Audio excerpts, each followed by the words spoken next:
الحمد لله الذي كفى والصلاة والسلام على عباده الذين اصطفى وعلى آله الشرفاء خصوصا إلى الخلفاء أما بعد فقد قال الله تبارك وتعالى في القرآن العظيم وفي القرآن المجيد قل هل يستوي الذين يعلمون والذين لا يعلمون.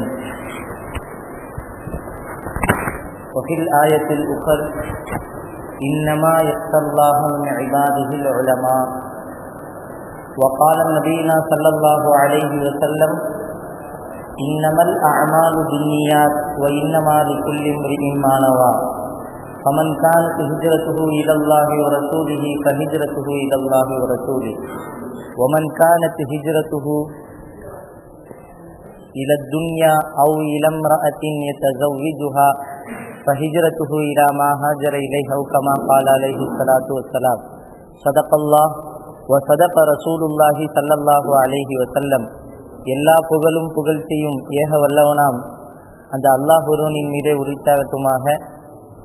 அவனுடைய சத்திய தூதர் கண்மணி நாயகம் முஹம்மது ரசூலுல்லாஹி ஸல்லல்லாஹு அலைஹி வஸல்லம் அவர்கள் மீதும் அவருடைய குடும்பத்தார்கள், சஹாபாக்கள், தாபீன்கள், தபா தாபீன்கள், வலிமார்கள், இறைநேசர்கள், உலமாக்கள், முத்தகீன்கள், முஹத்தீஸீன்கள், குறிப்பாக இங்கே அமர்ந்திருக்கின்ற நம் அனைவர்கள் மீதும் அல்லாஹுடைய அன்பும் ரஹ்மத்தும் பரக்கத்தும் நிஅமத்தும் தௌலத்தும் என்றென்றும் வற்றாது நிறைவேற்றுமாக துஆ செய்தவனாய் ஆரம்பம் செய்கிறேன். அஸ்ஸலாமு அலைக்கும் வரஹ்மத்துல்லாஹி தஆலா வபரகாத்துஹு. அதுபோன்று இங்கே மேடையிலே தலைமை பொறுப்பை ஏற்று முன்னிலை வகித்துக் கொண்டிருக்கின்ற என்னுடைய ஆசிரிய தந்தைகள் அனைவர்களுக்கும், சக தோழர்களாக நண்பர்களாக இருக்கின்ற உங்கள் அனைவர்களுக்கும் தனிப்பட்ட முறையில் என்னுடைய சுக்ரியாவையும் சலாத்தையும் தெரிவித்துக் கொள்கிறேன். அஸ்ஸலாமு அலைக்கும் வரஹ்மத்துல்லாஹி தஆலா வபரகாத்துஹு. கண்ணியத்திற்குரிய அன்பு சகோதரர்களே, ஹஜ்ரத் அவர்களுடைய கட்டளையின் காரணத்தினால பேசுவதற்கு நிற்கிறேன். பயான் பேசுவதற்கல்ல. என்ன பயான்னா எல்லாமே கேட்டுக்கிட்டு தான் இருக்கிறோம். ஏற்கனவே 4 பேர் பேசியாச்சு. அடுத்த ஹஜ்ரத்மாருங்க பேசுவாங்கன்னும் போது டக்குன்னு எதிர்பாராமல் நம்ம வந்துட்டோம். அதனால் இப்போ பயான் பேசுவது நோக்கம் அல்ல, நம்மளுக்குள்ள சில விஷயங்களை பரிமாறிக்கொள்ளலாம். அதாவது ஒரு அருமையான இந்த ஓதுற ஒரு காலத்தை கழித்துவிட்டு ஒரு அருமையான சூழ்நிலையில கழித்திருந்து இன்றைக்கு பட்டம் வாங்கக்கூடிய தஹ்பீல் மாணவர்களும், தௌரத்துல் ஹதீஸ் ஓதுகின்ற தௌரத்துல் ஹதீஸ் மாணவர்களும் இந்த அருமையான கோட்டையை விட்டு நாம் வெளியே செல்ல போகிறோம். இந்த இடத்துல எந்த அளவிற்கு நமக்கு எல்லா சலுகைகளும் இருந்துச்சோ, எந்த அளவிற்கு எல்லா நியாமத்துகளும் ரஹ்மத்துகளையும் அல்லாஹ் நமக்கு கொடுத்தானோ, அதையெல்லாம் இந்த குறிப்பிட்ட சில வருடங்களில் நாம் அனுபவித்து இப்பொழுது வெளியே செல்ல காத்திருக்கிறோம். நாம் வெளியே போவதற்கிறே நாம் நினைக்கிறது போல சாதாரணமான விஷயம் அல்ல. எப்படி உலகத்தை கணக்கிடுகின்ற பொழுது உலகத்திலேயே 2 பங்கு கடல்கள், 1 பங்கு மட்டும்தான் பூமி என்று சொல்லுகிறார்களோ, அதே போன்று தான் நாம் ஓடுகின்ற காலத்தில் நாம் பார்க்கின்ற இந்த செயல்கள் எல்லாம், நாம் செய்கின்ற அனைத்து செயல்களும் சரி, இந்த பூமி எப்படி 1 பங்கோ அதே போன்று தான் நாம் ஓடி முடித்துவிட்டு வெளியே செல்லுகின்ற காலை எடுத்து வைக்கின்ற பொழுது உலக கடல் எவ்வளவு பெரியதோ அதை விடவும் பன்மடங்கு மக்களுடைய அவர்களுக்கு மத்தியிலே நாம் இருக்க வேண்டியது. எந்த அளவிற்கு இந்த இடத்திலே இருந்து கொண்டு எல்லா நியாமத்துகளையும் பெற்றோமோ அதே நியாமத்துகளையும் நாம் வெளியில் சென்று பெற வேண்டும் என்று சொன்னாலும் சில விஷயங்களை கடைபிடிக்க வேண்டியிருக்கிறது. எந்த நியாமத்துகளை எல்லாம் இங்கே கைவிட்டோமோ, எதையெல்லாம் உதாசனப்படுத்தி இருந்தோமோ அதனுடைய விஷயங்களை வெளியே சென்று அனுபவிக்க வேண்டியதும் இருக்கிறது. சுருக்கமாக சொல்ல போனால் ஒரு மிகப்பெரிய ஒரு உலகத்திற்கு செல்ல இருக்கிறோம். பட்டம் வாங்கி செல்பவர்கள் அங்கே சென்று பார்த்தா நாம் எந்த பணி புரிகிறோமோ அந்த இடத்துல பல மாதிரியான மனிதர்கள். இங்கே நாம் ஒரு 70-75 பேருக்கு மத்தியில் இருந்துகிட்டு இருக்கோம். ஒரு 10 ஹஜ்ரத் மார்களுக்கு மத்தியில் நாம் ஓடிக்கிட்டு இருக்கிறோம். ஆனால் வெளியில் நாம் போயிட்டோம்னாக்கா ஒரு நாளைக்கு கிட்டத்தட்ட 200 மாணவர்களை சந்தித்து செல்லணும், 30-40 ஹஜ்ரத்மார்களை சந்திச்சுட்டு போகணும், 40-50 நிர்வாகிகளை சந்திக்கணும், தன்னுடைய பள்ளிவாசலை சந்திக்கணும், தன்னுடைய மதரசாவை சந்திக்கணும், தன்னுடைய வீட்டை, தன்னுடைய அலுவலகத்தை அத்தனையும் தாண்டி நாம நடைபெற வேண்டிய ஒரு துனியாவிற்கு செல்ல இருக்கிறோம். சாதாரணமான விஷயம் அல்ல. இது எப்படி நமக்கு சீரான அமையும் என்று சொன்னால், இங்கே அமர்ந்திருக்கிறார்களே நம்முடைய ஆசிரியர் தந்தைகள், இவர்களுடைய துஆவின் காரணத்தினால்தான் நிச்சயமாக அதை அத்தனையும் வெற்றியாக செய்ய முடியும். துஆ இல்லை என்று சொன்னால் நிச்சயமாக நம்மால் ஒன்றுமே செய்ய முடியாது. அது எவ்வளவு பெரிய பயான் பேசக்கூடிய திறமை உள்ளவராக இருந்தாலும் சரி, கிராஸ் ஓதுற திறமை உள்ளவராக இருந்தாலும் சரி, அல்லது என்ன ஒரு ஆற்றல் படைத்தவராக இருந்தாலும் சரி, தான் ஓதி கொடுத்த உஸ்தாதுமார்களுடைய துஆ இல்லை என்று சொன்னால் அவரால் வெளியிலே சென்று எந்த ஒரு குடும்பத்தையும் நிச்சயமாக செய்யவே முடியாது. அவர் திறமை படைத்தவராக இருந்தாலும் சரி, அவர் இந்த விஷயத்தை எல்லாம் பார்த்து திணறிவிட்டு வெளியே சென்று விடுவார். இதுக்கெல்லாம் மத்தியில இருந்து எப்படா நம்ம சேவை செய்யறது? பள்ளியில பார்த்தா 4 பேர் ஒரு மாதிரியா பேசுறாங்க, மதரசால ஒரு 4 பேர் ஒரு மாதிரியா பேசுறாங்க. இவங்களுக்கெல்லாம் நாம செஞ்சு இந்த கம்மியான சம்பளத்துல நாம இருக்கணுமா? அதுல உள்ள ரஹ்மத்தை அந்த நேரத்தில் நமக்கு மறைந்து விடும். இங்க நாம பேசலாம் நின்றுகிட்டு, சமுதாயத்துக்கு நாம செய்யணும், சமுதாயத்துக்கு இவ்வளவு தேவை இருக்குது, சமுதாயத்துல மதரசா தேவை இருக்குன்னு இங்க மேடையில மதரசா நின்று பேசலாம். அங்க செயல்படுத்தும் பொழுது இந்த துஆக்கள் இல்லை என்று சொன்னால் அங்க சிந்தனை அடிபட்டு போயிடும். அதை யோசித்து பார்க்கல நேரமே இருக்காது. இவங்களுக்கெல்லாம் என்ன செஞ்சாலும் இப்படிதான் நம்மள பேசுவாங்க போல. நிர்வாகத்துல மதரசா இவர் சரியா நடத்த மாட்டாங்க, இந்த ஹஜ்ரத்து சரியா தொழு வைக்க மாட்டாங்க, ஏதாவது ஒரு கோணல்ல நம்ம மீது தப்பு இருந்தாலும் சரி, அந்த தப்பை வைத்து 4 பேர் ஒரு மாதிரியா பேசுகின்ற நேரத்தில் நம்முடைய சிந்தனை அந்த இடத்தில் அடிபட்டு போய் நாம் அந்த இடத்திலே ஒரு தோல்வி அடைந்த மனிதர்களாக ஆகிவிடுகின்ற சூழ்நிலை வரும். கண்ணியத்திற்குரியவர்களே, அப்படிப்பட்ட சூழ்நிலை நிச்சயமாக நமக்கு யாருக்கும் வரக்கூடாது.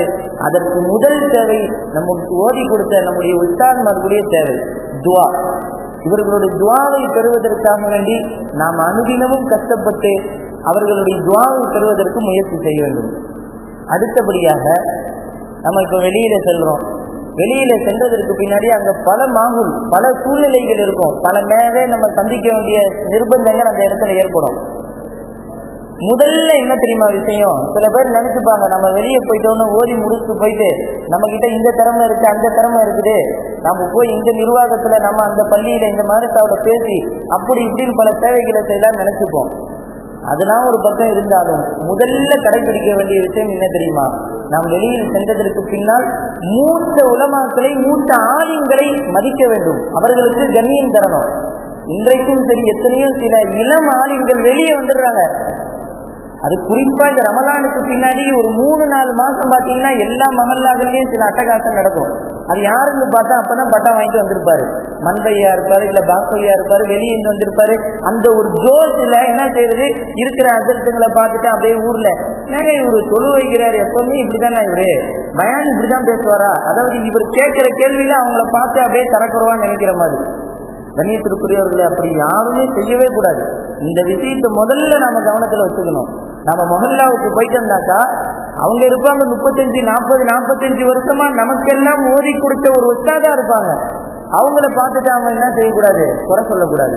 போன உடனே இப்படித்தானே இங்க நடக்குது, எங்க இடத்துல என்ன மாதிரி இருக்குது அப்படின்னு சொல்லி அவங்கள ஒரு மட்டம் தட்டினது போல நடத்தி அதற்கு பின்னால் அந்த இடத்திலே நாம் சென்று அமர்வது இருக்குது, இது ஒரு மோசமான செயல் என்று சொல்லுகிறார்கள்.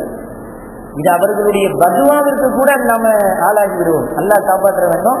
முதல்ல என்ன செய்யணும், ஓதி முடித்தவர்கள், தனது பெற்றவர்கள், பட்டம் வாங்கியவர்கள், அவர்களுக்கு என்ன திறமைகள் இருந்தாலும் சரி முதல்ல ஒரு இடத்தை பிக்ஸ் பண்ணணும். நாம எந்த இடத்துல இருக்கலாம், நம்முடைய ஊர்ல இருக்கலாமா அல்லது வெளியில இருக்கலாமா, எந்த இடம் நமக்கு தகுதி என்பதை உணர்ந்து முதல்ல ஒரு இடத்தை சூஸ் பண்ணுங்க.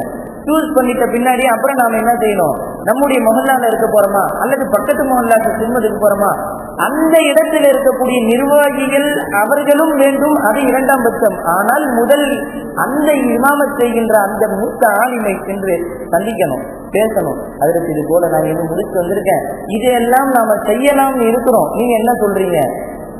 ஒரு ஒப்பீனியன், ஒரு உரையாடலை அவர்களிடத்தில் நிகழ்த்துகின்ற பொழுது அவர்களும் சில விஷயங்களை சொல்லுவாங்க. தம்பி, இப்பதான் நீங்க பட்டம் வாங்கிட்டு வந்திருக்கீங்க, அவசரப்படாதீங்க, இந்த ஊரினுடைய சூழ்நிலை உங்களுக்கு தெரியாது, நாமளும் எத்தனையோ செஞ்சு செஞ்சு தழுத்து போய் தான் உட்காந்துருக்கோம். அவசரத்தில் செஞ்சுட்டு 4 மாசத்துல துண்ட காலம் துணிய காலம் ஓடிடாதுங்க, ஊரை விட்டே போயிடுவீங்க. நான் சொல்ற மாதிரி கொஞ்சம் கேளுங்கன்னு சொல்லி அவங்க நம்மளுக்கு உபதேசம் சொல்லுவாங்க. இப்படியா மதரசா நடத்தலாமா, சரி இதை இப்படி கொண்டு போகலாம், மக்தபு நடத்தணுமா, இதை இப்படி கொண்டு போனான்ற ஒரு அந்த இடத்துல நமக்கு ஒரு ஆலோசனை தருவார்கள். இதுவே அந்த மூத்த ஆளுமை நாம மதிக்காம நம்ம மகள்ல நம்ம பள்ளி நம்ம அஜத்து எல்லாமே நம்மன்னு சொல்லி நினைச்சுக்கிட்டு நாம போய் இறங்கி ஃபீல்டா செஞ்சுருந்தீங்களே, எதிரி முதல் நாள் நிர்வாகிகளோ இல்லையோ இந்த ஹஜரத்து நம்மளுக்கு முதல் எதிரியா இருப்பாரு. ஏன்னாச்சா அவர்களுடைய மசூரா இல்லாம யாரா இருந்தாலும் அந்த எண்ணம் உள்ள தோன்றதான் செய்யும். நம்மளே இருக்கிறோம், ஒரு இடத்துல இருக்கின்ற பொழுது ஒரு புதிய ஒரு ஆலிம் வருகிறார், வந்து நமக்கு கேட்காம நம்ம இடத்துல எதுவுமே சொல்லாம அவங்க பாட்டு ஏதாச்சும் ஒரு விஷயத்தை செய்ய ஆரம்பிச்சிட்டாங்கன்னா நம்முடைய உள்ளம் எப்படி குடிக்கும்? ஏன்னா இத்தனை வருஷம் நான் இங்கிருந்து சேவை செய்யறேன், என்கிட்ட ஒரு வார்த்தை கூட கேட்காம இந்த பையன் இன்னைக்கு நேற்று முளைச்ச இலைகள் எல்லாம் வந்து இப்படி ஆடுறாங்களேன்ற அந்த ஒரு உள்ளம் கொதிப்பின் காரணத்தினால் திசை தவறுவதற்கும் அங்க வாய்ப்பு இருக்குது. அதனால முதலில் பட்டம் வாங்கி செல்பவர்கள் எந்த இடத்துல நாம் திரும்ப செய்ய நினைக்கிறோமோ அந்த இடத்தில் உள்ள ஆளுங்களை மூத்த ஆளுங்களுக்கு மரியாதை கொடுத்து அவர்களுக்கு கண்ணியம் செலுத்தி அவர்களுடன் ஆலோசனை செய்து இதை நாம் செய்யலாமா என்று அவர்களிடத்துல கேட்டு அவர்களிடத்துல உறுதி பெற்றதற்கு பின்னால் அடுத்து நிர்வாகத்தை அணுகணும். நிர்வாகத்தை அணுகியதற்கு பின்னால அந்த இடத்துல நாமளுடைய செயலை வைத்து நம்முடைய நடைமுறைகளை வைத்து நம்முடைய ஒழுக்கத்தை வைத்து அவர்கள் எடை போட்டு அதற்கு பின்னால் அவர்கள் அனுமதி கொடுத்தால் அது அல்லாஹ்விற்கு. நாம் முதலில் செய்ய வேண்டியது நாம் சொல்ல வருவது மூத்த ஆளுங்களுக்கு கண்ணியம் செலுத்தணும். அதே போல எங்க நாம் சென்றாலும் சரி பட்டம் வாங்கி சென்றதற்கு பின்னால இந்த புறம் பேசுவது பொறாமை கொள்வது இது அறவே இருந்தால் கண்டிப்பா நம்ம வாழ்க்கையில முன்னேறவே முடியாது. யாராக இருந்தாலும் சரி, அவர் பெரிய ஆலிமாக இருந்தாலும் சிறிய ஆலிமாக இருந்தாலும் திறமை உள்ளவராக இருந்தாலும் திறமையே இல்லாத புத்தி மந்தனவராக இருந்தாலும் சரி, அடுத்த ஆலிம்களை பார்த்து பொறாமை கொள்வதோ புறம் பேசுவதோ அறவே தவிர்க்க வேண்டும். ஏனென்னா இன்னைக்கும் சரி சில இளைஞ ஆலிம்களை நாம் பார்க்கின்ற பொழுது பட்டம் வாங்கி வந்து விட்டவுடன் தன்னுடைய மொஹல்லால என்னென்னமோ அப்படி செய்யலாம் இப்படி செய்யலாம் ஆரம்பிச்சு கடைசியில அதுவெல்லாம் யாருடைய ஆலோசனையும் இல்லாமல் செல்லுகின்ற காரணத்தினால் 4-5 மாசம் 6வது மாசம் அது அத்தனையும் ஸ்டாப் ஆயிடும். இனி அடுத்து உருவாகுவதற்கு பல வருடங்கள் ஆகிவிடும். அப்படியெல்லாம் நடந்து கொண்டிருக்கிறது. எனவே தான் சொல்லுகிறோம், முதலிலே எதையும் சரிபார்த்து எந்த ஒரு பொறாமை இல்லாமல் புறம் பேசுவது இல்லாமல் மூத்த ஆளுங்களுடைய ஆலோசனையின் கீழ் நாம் சென்றோம் என்று சொன்னால் நாம் செய்கின்ற ஒவ்வொரு செயல்களும் நிச்சயமாக அது தரமாக இருக்கும், பல மனிதர்களுடைய சந்தோஷத்தோடும் இருக்கும், ஊர் மக்களுடைய துவாவும் அதிலே நமக்கு கிடைக்கிறது. அதுல 2வது விஷயம் பொறாமை கொள்வது கூடாது, அடுத்து புறம் பேசுவது கூடாது. அதை பற்றி தெளிவாக முன்னாடி பேசியவர்கள் சொன்னார்கள்.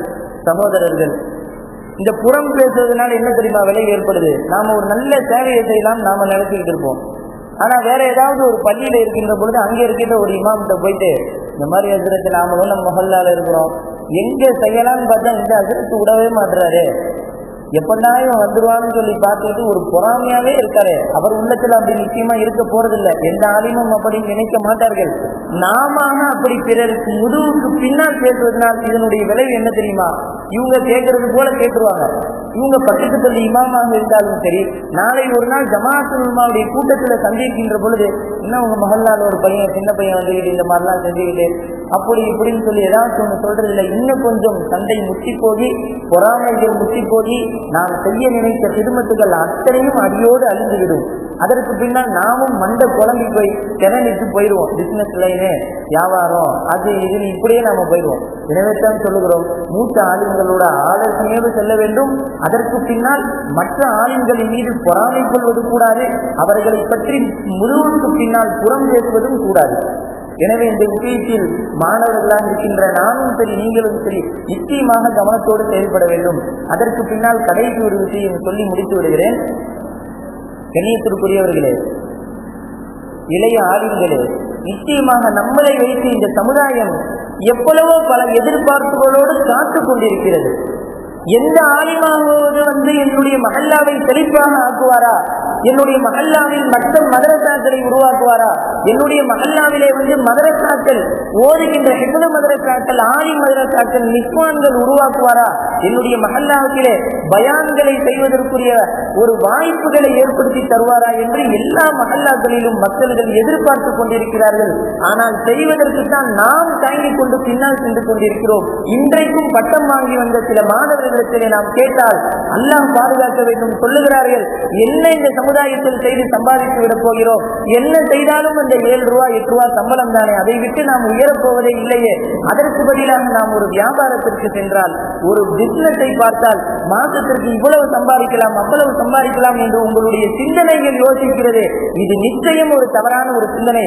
உனக்கு ஓதி கொடுத்ததும் சரி, உங்களுக்கு ஹாஃபில்கள் ஆலிம்கள் ஓதி கொடுத்த அத்தனை உஸ்தாதுமார்களும் நமக்காக வேண்டி தியாகம் செய்ததின் காரணத்தினால் தான் இன்றைக்கு நாம் ஆலிம்களாக அடுத்தவர்கள் பார்த்து நம்மை பார்த்தவுடன் சலாம் சொல்லுகின்ற அளவிற்கு, கண் குளிர்ச்சி அடைகின்ற அளவிற்கு நாம் இந்த அளவிற்கு வந்திருக்கிறோம் என்று சொன்னால் அந்த உஸ்தாதுகள் செய்கின்ற அந்த தியாகத்தின் காரணத்தினால் தான்.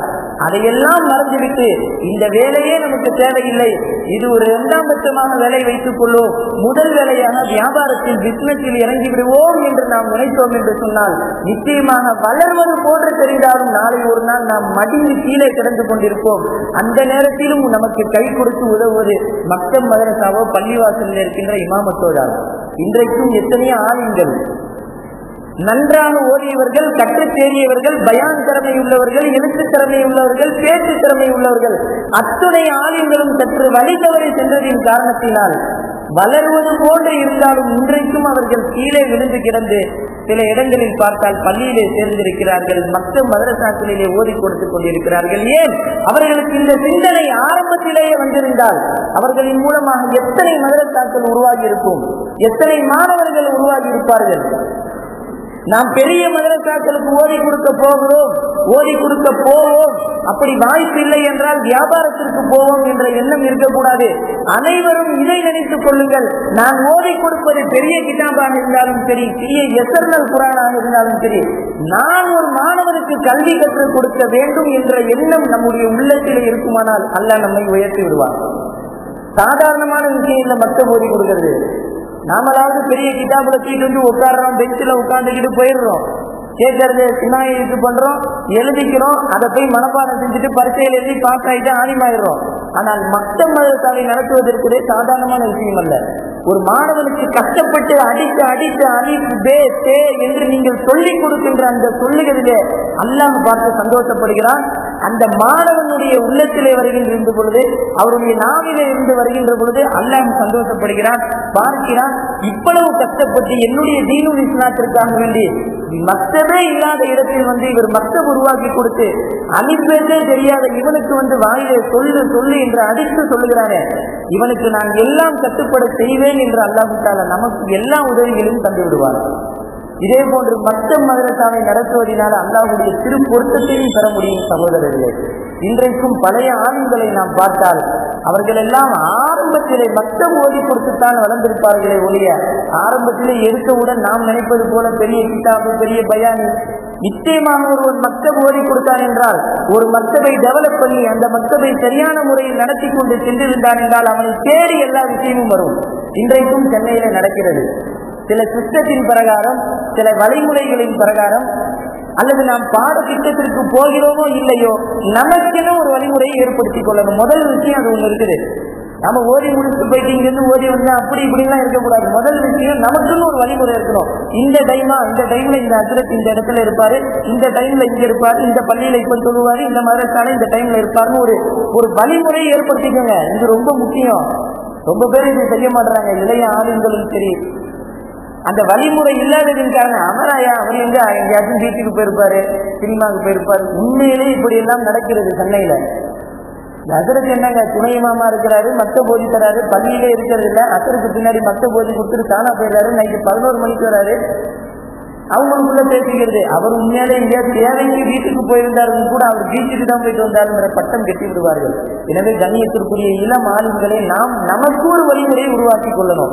இந்த இடத்தில் இவர் இங்கே தான் இருப்பார், அசருக்கு பின்னால் இவர் மக்தபில்தான் இருப்பார், மகரிபுக்கு பின்னால் இவருடைய வீட்டில் இருப்பார், மதியான நேரத்திலே இவருடைய பள்ளியில இருப்பார், காலை நேரத்திலே சுபஹ் தொழுதுட்டு இவர் பள்ளியிலே குர்ஆன் ஓதுவார் என்று அப்படி ஒரு நேரத்தை நாம் அமைத்துக் கொள்ளணும். அது மிக முக்கிய ஒரு அவசியமான ஒரு விஷயம் கூட. அல்லாஹ் நமக்கு தருகின்ற ரஹ்மத்துகள் நம்மை தேடி அடையும் என்று சொல்கிறார்கள். எப்படி அடையும்? வீட்டு கதவை தட்டுகிறார் என்று சொல்லுகிறார்கள். எப்படி தட்டும்? வீட்டில இருந்தா தானே தட்டும். பள்ளியை தேடி வருகிறாங்களே, நாம பள்ளியில இருந்தா தானே கிடைக்கும். தொழுகு வச்சுட்டு உடனே நம்ம ஓடி போயிட்டா கிடைக்குமா? யார் நம்மளை பார்க்க போறா? பார்க்கிறவரும் ஒரு தடவை பார்ப்பாரு, அதிரத்து இல்லை. மறுநாள் பார்ப்பாரு, அதிரத்து இல்லை. மூணாவது தடவை இவர் என்னடா இவரை பார்த்து என்ன பண்ண, பக்கத்து பள்ளியில அதிரத்து ரொம்ப நல்லா இருக்காருன்னு அங்க போயிடுவாரு. இதுல ரெண்டு விஷயங்கள் தடைபட்டு போயிடும். இன்னும் ஒண்ணு, அவர் நம்ம மூலமாக ஏதாவது சேவைகள் நிகழணும் அப்படின்னு இருந்தாருன்னு சொன்னா அந்த சேவைகளும் தடைபட்டு போய்விடும். அல்லது அல்லாஹ்வுடைய புறத்திலிருந்து நமக்கு ஹதியா ஒன்று வருகிறது என்று சொன்னாலும் அந்த ஹதியாவும் நம்மை விட்டு போயிடும். ஆக தீன் துன்யா ரெண்டுமே போயிடும். என கண்ணியத்திற்குரியவர்களே, நமக்கென ஒரு கட்டுக்கோப்பை உருவாக்கி கொண்டு நமக்கென நாம் ஓதியதினுடைய பரக்கத்தின் காரணத்தினால் நமக்கு ஓதி கொடுத்த உஸ்தாத்மார்களுடைய தியாகத்தை முன்வைத்து நாம் சமுதாயத்திற்கு சேவை செய்ய வேண்டும். நம்மின் மூலமாக பல மக்கள் மதரசாக்கள் நடக்க வேண்டும். நம்மின் மூலமாக பல மாணவ மாணவிகள் உருவாக வேண்டும். நம்முடைய மஹல்லாவிலே நம்முடைய பெயரை சொன்னால் நாளைக்கு நம்முடைய உஸ்தாது நிற்கின்ற பொழுதோ அல்லது நம்முடைய மஹல்லாவை சேர்ந்தவர் நம்முடைய இடத்திற்கு நம்முடைய மதரசாவிற்கு நான் இந்த மஹல்லாவை சேர்ந்தவன், இங்கேதான் எங்களுடைய மஹல்லாவில் இருக்கக்கூடிய ஹஜ்ரத் ஓதி வந்தார், அவர் இப்படி செய்கிறார் அப்படி செய்கிறார் என்று நம்முடைய ஆசிரியரிடத்திலே சொல்லுகின்ற பொழுது அவருடைய உள்ளம் எப்படி குளிரும்? என்னுடைய மாணவன் என்னிடத்திலே கற்றுத் தெரியவன், இங்கே பட்டம் வாங்கி சென்றவன், அவனின் மூலமாக இப்படிப்பட்ட சேவைகள் எல்லாம் நடக்கிறதா என்பதை அவர்கள் ஆச்சரியத்துடன் பார்த்தால் மட்டுமல்ல, அவர்களுடைய உள்ளத்தில் நினைக்கின்ற பொழுதே அல்லாஹ் தஆலா நம்முடைய வாழ்க்கையில் பரக்கத்தை தந்து விடுவார், நம்முடைய தொழிலில் பரக்கத்தை அல்லாஹ் தந்து விடுவார், நம்முடைய குடும்பத்தில் அல்லாஹ் பரக்கத்தை தந்து விடுவார். இதையெல்லாம் உணராமல் இந்த வேலையே நமக்கு வேண்டாம், இதிலே வருவதெல்லாம் ஒரு 6000 7000 கம்மியான சம்பளங்கள், கம்மியான ஊதியங்கள், அதற்கும் அடுத்தவரை பார்த்து நிற்க வேண்டும். ஒரு விடுமுறை எடுக்க வேண்டும் என்றால் முத்தவல்லிக்கு பின்னால் நிற்க வேண்டும். ஒரு பணத்தை பெற வேண்டும் என்றால் செக்ரட்டரிக்கு பின்னால் நிற்க வேண்டும். ஒரு சேவை நிறைவேற வேண்டும் என்று சொன்னால், பொருளாதாரை நாட வேண்டும் என்று சொன்ன நாம் நினைத்தோம் என்று சொன்னால் வாழ்க்கை நிச்சயமாக அல்லாஹ்வுடைய தீனிலேயும் நாம் முன்னேற முடியாது. நாம் காலெடுத்து வைக்கின்ற எல்லா விஷயத்திலையும் தோல்வித்தானே இருவோம். இதற்கு மாற்றமாக இப்படி நினைத்தோம் என்று சொன்னால் என்னதான் நடந்தாலும் சரி, இந்த சமுதாயத்திற்கு நான் சென்று நான் பல மாணவர்களை உருவாக்கி காட்டுவேன், பல மாணவிகளை குர்ஆன் ஓதுவதற்கு கற்றுக் கொடுப்பேன், ஆலிமாக்களாக ஆக்குவேன், ஆலிம்களாக ஹாஃபில்களாக ஆக்குவேன். அல்லது அவ்வளவும் செய்ய முடியவில்லை என்று சொன்னால் ஒரு மக்தப் ஓதி கொடுத்தாவது அவனுடைய வாழ்க்கையை நான் சேர்த்து விடுவேன் என்று நாம் மஹல்லாவில் இருந்தாலும் சரி, அடுத்த மஹல்லாவிற்கு ஓதி கொடுப்பதற்கு இமாமத்திற்கு சென்றாலும் சரி, இந்த எண்ணம் நம்முடைய உள்ளத்தில் இருந்தால் முத்தவல்லி நம்முடைய நமக்கு பின்னால் நிற்பார், செயலாளர் நமக்கு பின்னால் நிற்பார், பொருளாளர் நமக்கு பின்னால் நிற்பார். நமக்கு பின்னால் இன்னும் கை கட்டிட்டு நிற்கிறது இல்லை, தப்பா இருக்கக்கூடாது. கை கட்டிட்டு முத்தவழி நின்றுவார்கள் அந்த நோக்கம் அல்ல. நம்மிடத்தில் கேட்பார்கள், சொல்லுவார்கள், அதற்கு அவர்களை இதை செய்யலாமே, அப்படி செய்யலாமே, இப்படி செய்யலாமே என்று நாம் சிந்தனை போடுகின்ற சிந்தனை ஒரு பக்கம் இருந்தாலும் அவர்களுடைய சிந்தனை வைத்து நம்முடைய ஆலோசனையோடு அவர்களும் செய்கின்ற ஒரு பாக்கியத்தை அல்லாஹ் தந்து விடுவார். அதையெல்லாம் உணராததின் காரணத்தினால்தான் இரண்டாவது வழியிலே செல்கின்ற பொழுது பள்ளியிலே இருக்கின்ற மதரசாவில் இருக்கின்ற முத்தவழிகளும் நமக்கு ஆப்போசிட் ஆயிடுறாங்க, செயலாளர்களும் ஆப்போசிட் ஆயிடுறாங்க. காரணம் அது நம்மின் மூலமாக ஏற்படுகிறது என்பதை நாம் விளங்கிக் கொள்ள வேண்டும். எனவே கண்ணியத்திற்குரிய இளம் ஆலிம்களே, உங்களுக்கும் சரி எனக்கும் சரி, முக்கியமாக நான் எனக்குத்தான் சொல்லிக் கொள்கிறேனே தவிர உங்களுக்கு இல்லை, நமக்கு மத்தியிலே நாம் பரிமாறிக்கொள்கிறோம், வேறொன்றும் இல்லை. உபதேசமோ அல்லது உங்களுக்கு நசீகத்தோ கிடையாது. நம்முடைய வாழ்க்கையில் நடக்கின்ற நமக்கும் பிரயோஜனப்படுகின்ற விஷயத்தை தான் சொல்லுகிறோம். எனவே நாம் வெளியில செல்லுகின்ற ஒவ்வொருவரும் அல்லாஹ்வுடைய தீனுடைய சிறுமத்தை செய்ய வேண்டும் என்ற எண்ணத்தை உருவாக்கிக் கொள்ளுங்கள். முதலில் இந்த எண்ணத்தை வையுங்கள். நம்மின் மூலமாக பல மாணவ மாணவிகள் அவர்களுடைய நாவில் இருந்து அலிஃப் பா என்ற வார்த்தை வர வேண்டும். இரண்டாவது, அவர்கள் கற்றுத் தேறியதற்கு பின்னால் அந்த வாயிலிருந்து ஹாஃபில், குர்ஆன் ஹாஃபிலாக அவர் ஆக வேண்டும், ஆலிமாக ஆக வேண்டும். அதற்கு பின்னால் நாம் எந்த மஹல்லாவில் இருக்கிறோமோ, சொந்த ஊரில் இருந்தாலும் சரி, பிற மண்ணில் இருந்தாலும் சரி, அங்கே இருக்கின்ற பொழுது நம்மின் மூலமாக அந்த மக்கள் எல்லாம் சந்தோஷப்பட வேண்டும், நிம்மதி பெற வேண்டும், அவர்களுக்கு பல செய்திகளை சொல்லிக் கொண்டே இருக்க வேண்டும், பல ஆலிம்களை அறிமுகப்படுத்திக் கொண்டே இருக்க வேண்டும். இது இரண்டாவது விஷயம், முக்கியமான விஷயம் இதுதான்.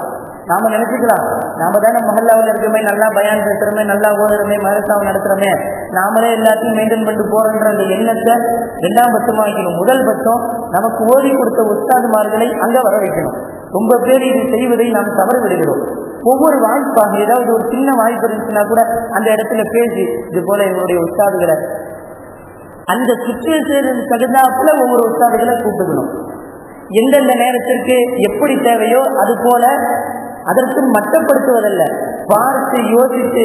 ஏன்னா அவங்களுக்கும் ஒரு வாய்ப்பு கிடைத்தது போல ஆகிவிடும். ஊர் மக்களுக்கும் இந்த சீரியவை உருவாக்கிய குணசீலன் இவர்தானா என்று பார்ப்பார்கள். அதிலேயும் ஒரு துவா இருக்கிறது.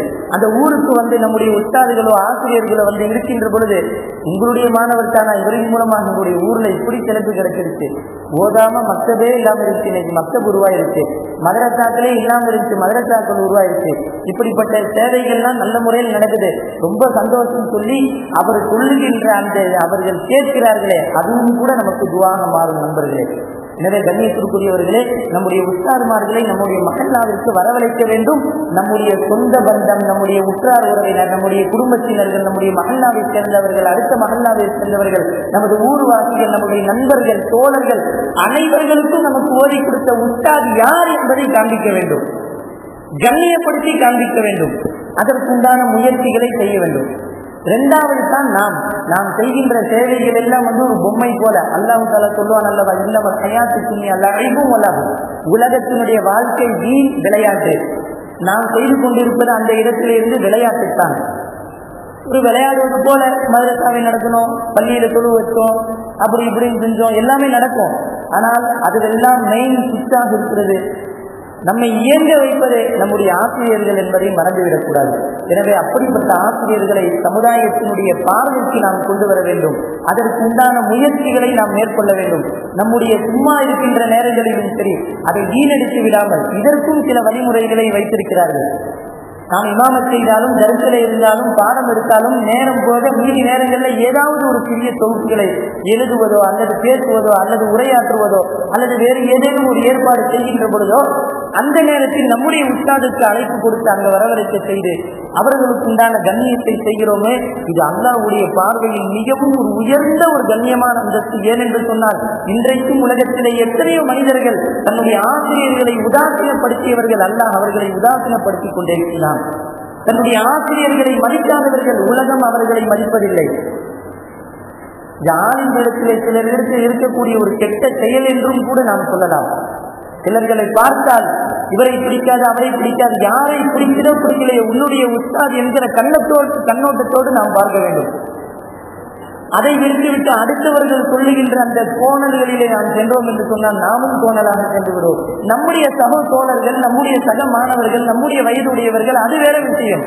நம்முடைய உஸ்தாத்மார்களை பற்றி இவர் அப்படி இப்படி என்று சொன்னால் அதையெல்லாம் நம்பிவிட்டு நாமும் கேட்டுவிட்டு விட்டுவிட்டோம் என்று சொன்னால் நாளை இதே போன்று நம்முடைய உஸ்தாத் சென்றதற்கு பின்னால் நாம் அந்த இடத்தில் வருவோம், நம்முடைய ஊரில் இருப்போம். நாளை இன்னொருவன் நம்மை பற்றி பேசுவாங்க, இந்த இப்படிப்பட்டவர், இவர் அப்பதிலிருந்தே இப்படிப்பட்ட குணம் உள்ளவர் என்று அடுத்தவன் பேசுகின்ற ஒரு வாய்ப்பை ஏற்படுத்திக் கொள்வது நம்முடைய சமுதாயம் தான் சகோதரர்கள்.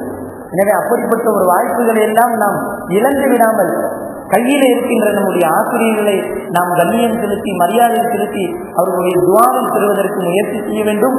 பட்டம் வாங்கி செல்கின்ற நாம் எல்லாம் நம்முடைய மஹல்லாவிலோ அதன் பக்கத்து மஹல்லாவிலோ திருமணம் செய்கின்ற இடத்திலேயோ அங்கே இருக்கின்ற மூத்த ஆண்களை கண்ணியப்படுத்தி அவருக்கு மரியாதை கொடுத்து அவரோடு ஆலோசனையோடு நாம் எல்லா சேவைகளையும் செய்ய வேண்டும். 3வது விஷயம், புறம் பேசுவது கூடாது.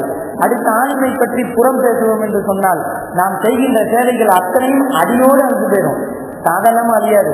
நாம நினைச்சிட்டு போய் இப்படி பண்ணலாம் அப்படி பண்ணலான்னு பக்கத்து பள்ளியில போய் அந்த அச்சத்தை பற்றி நம்ம பேசிட்டு அவர் மறுநாள் இவருக்கு தோஸ்தா இருப்பார் சொல்லி கொடுத்துட்டாருனாக்கா செய்ய நினைச்சது அத்தனையும் ஒண்ணு நிறைவேறாது. ஏன்னா இவர் மனசு வச்சாதானே முடியும், இவர் மனசு வச்சாதானே இந்த மாதிரி போய் நிர்வாகத்தில் போய் சொல்ல முடியும், எல்லாம் மறைஞ்சு போயிடும். அதனால் 3வது விஷயம், பொதுவாகவே புறம் பேசக்கூடாது. ஆளுங்களுக்கு மட்டுமல்ல, பொதுவாகவே அதை பற்றி நம்முடைய வேலை உண்டு. நம்ம பார்க்குற திருமத்துண்டு தொழு வச்சோமா, ஓடி கொடுத்தோமா, தேவைகள் இருந்துச்சா நின்றமா, மற்ற நேரங்களில் ஒதுங்கினோமா, இப்படியே நம்முடைய வாழ்க்கை கழித்து கொண்டு இருந்தோம் என்று சொன்னால் நல்ல முறையிலே செல்லலாம். அப்படிப்பட்ட தௌஃபீக் அல்லாஹ் தருவானாக. 4வது விஷயம், பொறாமை கொள்வது கூடாது. அடுத்தவர்களை பார்த்து இவர் இப்படி இருக்கிறாரு, அப்படி இருக்கிறாரு, இவர் துணியால சிறந்திருக்காரு, தீன்ல சிறந்திருக்காரு, நானும் தானே இந்த சேவைகள்லாம் செய்யறேன், காலையில சுபூல இருந்து இசாவரே கஷ்டப்படுறேன், ஓதி கொடுக்குறேன், தொழு வைக்கிறேன், மாசத்துல இந்த 8000 தான் சம்பாதிக்கிறேன் என்று நினைத்து விடக்கூடாது. அந்த 8000 நிச்சயமாக உனக்கு 20,000 கூட ஆகலாம், ஆகும் என்பதில் சந்தேகமில்லை. 5வது விஷயம், நாம் செல்லுகின்ற இந்த நேரத்தில் இருந்து உறுதி எடுத்துக் கொள்ள வேண்டும். நம்மின் மூலமாக பல மற்ற மதரசாக்கள் உருவாக வேண்டும். ஆமீன். அடுத்தபடியாக நம்மின் மூலமாக பல ஆண் மதரசாக்கள் உருவாக வேண்டும். ஆமீன். அடுத்தபடியாக நம்மின் மூலமாக பல மாணவிகளுடைய மதரசாக்கள் உருவாக வேண்டும். ஆமீன். அதற்கபடியாக நாம் செல்லுகின்ற கிரும செய்கின்ற நம்முடைய மஹல்லாவோ அல்லது பக்கத்து மஹல்லாவோ அந்த இடத்தில் நம்மின் மூலமாக பல செழிப்பு சேவைகள் நடைபெற வேண்டும். அந்த மக்களுக்கு பயான் சேவைகள், பயான் தேவைகள் இருக்கிறது, அதையெல்லாம் பூர்த்தி செய்ய வேண்டும். அக்கான தீனை எடுத்து சொல்ல வேண்டும். அப்படிப்பட்ட ஒரு எண்ணத்தோடு செல்ல வேண்டும். ஆமீன். இப்படிப்பட்ட சிறப்பு செய்திகள் எல்லாம் நாம் இந்த பட்டம் வாங்கி செல்லுகின்ற நேரத்திலே நானும் சரி, நீங்களும் சரி, அனைவரும் உள்ளத்திலே இதை எடுத்து சென்று நாம் சேவை செய்கின்ற அந்த இடத்திலே இதையெல்லாம் நிறைவேற்றுகின்றதற்கு முக்கியமாக நம்முடைய உஸ்தாத்மார்களுடைய துவா வேண்டும். அப்படிப்பட்ட துவாவை பெறுவதற்கு அல்லாஹ் தௌஃபீக் செய்வானாக. ஏக வல்லவனாம் அந்த அல்லாஹ் ஒருவன், அல்லாஹு ஜல்ல ஷானுஹு தஆலா அவன் எதை நாடுகிறானோ, யாரை நினைக்கிறானோ அவர்களை வைத்து அல்லாஹு தஆலா மார்க்கத்தினுடைய சேவைகளை அல்லாஹ் பூர்த்தி செய்து கொள்கிறார்.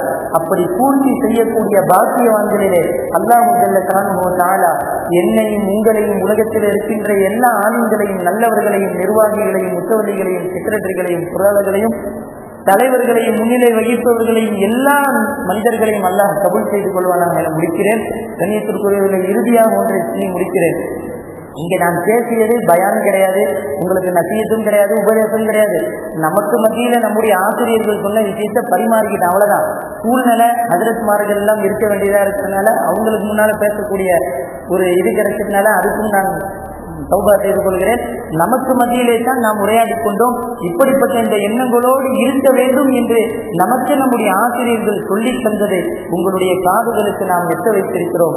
எல்லாம் அல்ல அல்லாஹ் ஜல்ல ஷானுஹு தஆலா எதை நான் பேசினேனோ, எதை நீங்கள் எல்லாம் தெரிவித்தீர்களோ, அப்படிப்பட்ட இந்த நல்ல நம்முடைய ஆசிரியர்களுடைய இந்த உபதேசத்தை, நசீகத்தை வாழ்வில் நாம் ஏற்று அதையெல்லாம் கரம் பிடித்து உள்ளத்திலே உறுதி கொண்டு நாம் பெருமை செய்து ஈருலக இரட்சகன் அந்த ஏக வல்லவனாம் அல்லாஹ்வுடைய திருப்பொருத்தத்தை, ரஹ்மத்தை, பரக்கத்தை, நிஅமத்தை, தௌலத்தை இந்த உலகத்திலேயும் அனுபவித்து நாளை மறு உலகத்திலேயும் நம்முடைய சத்திய தூதர் கண்மணி நாயகம் முஹம்மது ரசூலுல்லாஹி ஸல்லல்லாஹு அலைஹி வஸல்லம் அவர்களுடைய கரம் பிடித்து பயணம் செல்லக்கூடிய நல்லடியார்களுடைய கூட்டத்திலே அல்லாஹ் ஆசீர்வாதம் புரிவானாக என துஆ செய்து முடிக்கிறேன். வாய்ப்புக்கு நன்றிக்குரிய வார்த்தைகளை முடிக்கிறேன். ஆகிரு தாவானா அல்ஹம்துலில்லாஹி ரப்பில் ஆலமீன். அஸ்ஸலாமு அலைக்கும் வரஹ்மத்துல்லாஹி தஆலா வ பரகாத்துஹு.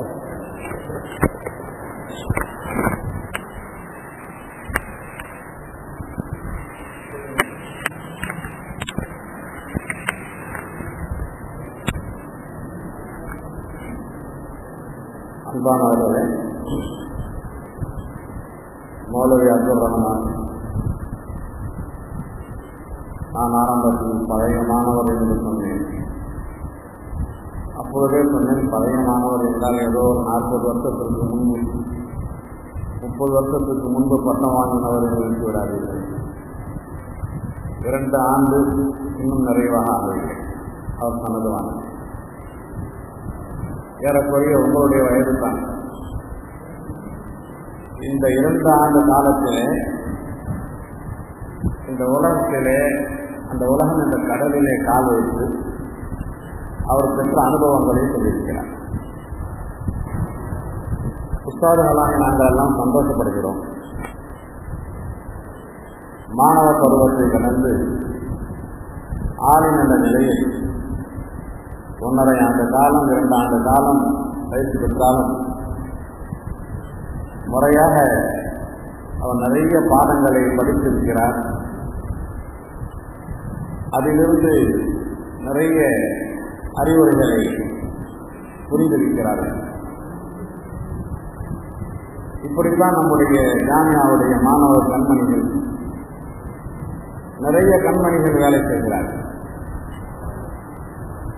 ஆனால் அவர்கள் இங்கே இருக்கும்போது அவர்களை பற்றி உஸ்தாதுகளுக்கு கூட தெரியாது. மந்திரி உலமா பேரவையில் ஆளுங்கள் எல்லாம் வந்திருந்தார்கள். அதில் ஒரு மந்தை. அவர் எங்கே இருக்கும்போது இல்மில் கூட அவ்வளவு தேர்ச்சி பெற்றவர் அல்ல, சீதா சாதாவாக மார்க் வாங்குபவர் தான். ஆனால் அவரை அந்த தலைமையில் இருந்து இந்த ஹஜ்ரத் சொன்னார்கள், மதுரையே அவருடைய கையில் இருக்கிறது. அவர் கையை காட்டினால் எத்தனையோ பணக்காரர்கள் எல்லா சேவைகளையும் செய்ய தயாராக இருக்கிறார்கள் என்று சொல்லும்போது, உண்மையில் அல்லாஹ் ஜல்லஷானு வ தஆலா உங்களை கொண்டு இங்கே பார்க்கும்போது சாதாரணமானவர்களாக இருக்கிறீர்கள். உங்களுடைய மதிப்பெண்களை பார்த்து உங்களுடைய வரலாறில் பரிசுகள் கூட பெற்றிருக்க மாட்டீர்கள், சாதாரணமான நிலையினால். ஆனால் நீங்கள் பெரிய அந்தஸ்திலாக இருக்கிறீர்கள். இதற்கெல்லாம் அசல் காரணம் நீங்கள் ஓதுகின்ற இந்த மதரசாவில் அந்த அதவுடன் ஒழுக்கத்துடன் ஆசிரியர்களுடைய எல்லா ஆசிரியர்களுடைய துவாவையும் பெறும். அதுதான் அசல்.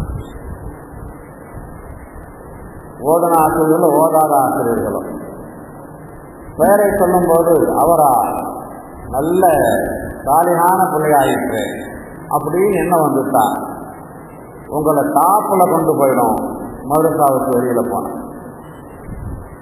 ஆகவே நாம் தீனுடைய வேலை செய்வதற்காகத்தான் ஓதுகிறோம். அசல் நோக்கம் தீனுடைய வேலை செய்வதற்கான் குறிக்கோளாக இருக்கணும். உங்களுடைய அந்த இளம் வயதில் இருக்கின்ற அந்த மௌலவி சொன்ன அத்தனை விஷயங்களும் மிக படிப்பினைக்குரியது. அல்லாஹ் தஆலா அவரையும் கபூல் செய்வானாக. அவருடைய அந்த படிப்பினையின் பிரகாரம் எடுத்து வைத்த உபதேசத்தை நம்முடைய உள்ளத்திலே அசராத்துடையதாக ஆக்கி வைப்பானாக. இப்போது